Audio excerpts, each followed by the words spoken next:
This week, the story of the Panama Papers broke out, and I wanted to tell you what I found most interesting about it. So, in my previous life, I worked in an area in a bank was called KYC, Know Your Client, and part of my job, which was the most boring job in the world, was looking up clients' information and trying to figure out if they're real or if they are shell companies. So banks are actually supposed to do the due diligence to ensure that the money that's coming into them doesn't come from criminal sources or some money laundering schemes. I also used to work for a bank, and any bank that has a big presence does that. They used to structure certain financial transactions through overseas entities in order to help corporate clients to better manage their taxes and repatriate their money from one country to another. And this is perfectly legal and done every day, and banks make lots of money on it.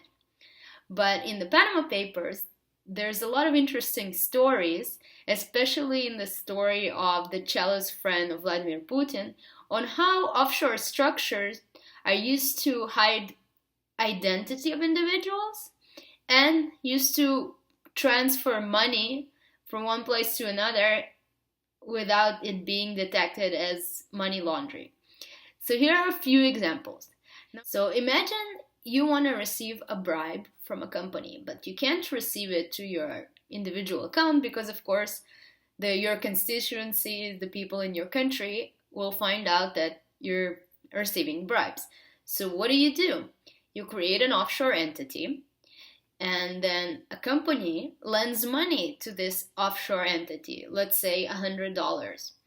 And this money, or $100 million actually, and this money is lended for 10 years under 1% interest, already kind of sounding shady. But then after 1 year, this company decides that you don't need to pay it back, it forgives you the loan. So the offshore entity now has $100 million that it got supposedly on a legal financial borrowing. Another interesting transaction is the following. Let's say you want to transfer me some more money.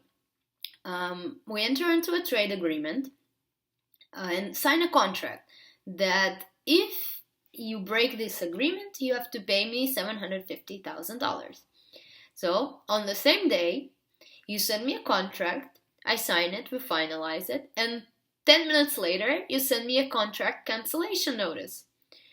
As a compensation for breaking this trade, you now owe me $750,000. So you transferred me this money. We have the paper trail that shows why this money was transferred. Excellent.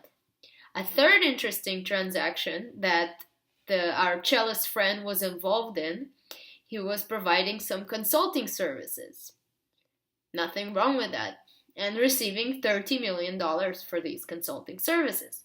Only that, he was providing those consulting services to some other offshore company that was owned by another company in Russia. Well, again, nothing wrong with that. But the strange part you find out is that these consulting services were for investing in Russia, advice on how to invest better in Russia. Kind of suspicious. So all these transactions on a structural level, they seem perfectly legal. But once you start following them and understanding the reasoning behind them, if you're a specialized lawyer, you would definitely know that these transactions are fraudulent. So there is no way the company had no idea what was going on. So this is something for you to be aware of. Many politicians and their relatives are exposed in those papers, and their claim is that the relatives or cousins or wives or brothers-in-law had nothing to do with the corruption or nothing to do with the politician in mind because they legitimately earned their fortunes. Well, the thing that is not legitimate is that many of these relatives have gained their access to money and opportunities through conflict of interest. They got concessions from their politician friends. So this is exactly corruption as well.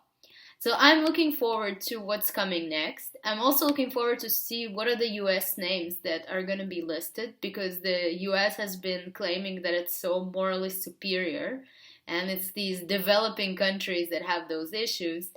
But while we know that US is one of the biggest tax havens, and it's so easy to create these kind of entities and transactions here.